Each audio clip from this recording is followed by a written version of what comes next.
Hello everyone. Today I'll be talking about my Mars Integrity Rover. I built this in Fusion 360 as a next generation sister rover to the Perseverance mission. The goal here was to maintain that classic rugged mobility while introducing a much more versatile sample acquisition system.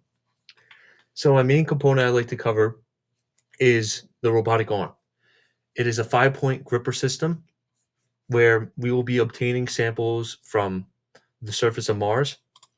And the reason we went with the 5-point is because originally we went with the 2-point gripper system, but the physics didn't line up because trying to grip the rock itself, for example, the rock is irregularly shaped, so it will not grip well and it will be uneven on each side, uneven torque distribution, which will lead to mechanical failure over time and just inconsistencies.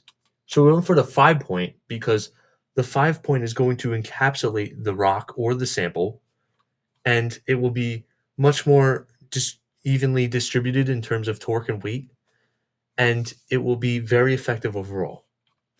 What I did keep from the Perseverance is I kept the suspension system and the wheels.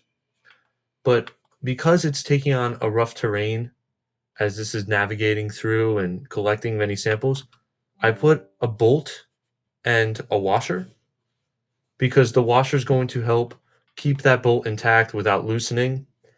And because it will not loosen, then we don't have to deal with seizing. And that will just lead to a lot of strength over time. And then for the wheels, I'd like to cover the cost effectiveness as I cut out some parts of the outer edge.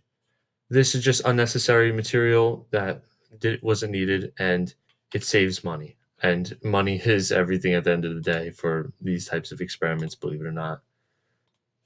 And so I'd also like to cover the cost effectiveness for the chassis itself. I made it hollow where it still covers the points it needs to cover for the weight distribution and overall strength, but it saves so much material and it just saves a lot of mechanical failures from proceeding.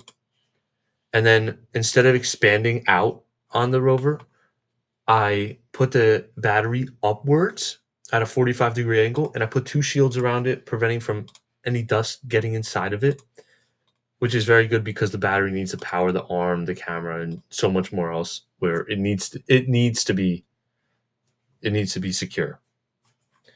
And then I'd like to quickly talk about the tolerances.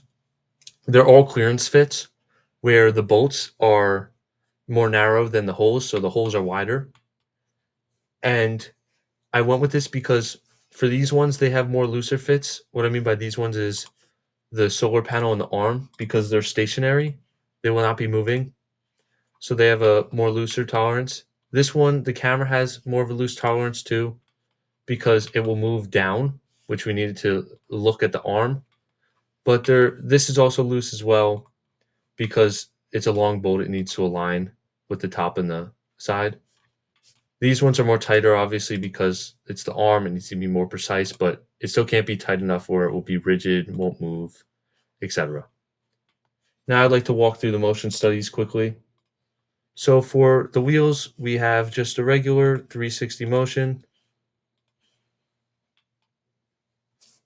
as you can see here. And then for the arm, we have it where it will go down, curl, close, open, and come back up. It's a little lower than the wheels. That's because we want it to encapsulate, so we want it to dig into the ground a little bit, really making sure it doesn't grab unevenly. And then for the camera, we have it where it rotates 360, moves down, looks down, goes back, reverts. Very effective for seeing how precisely we need to be when obtaining our samples.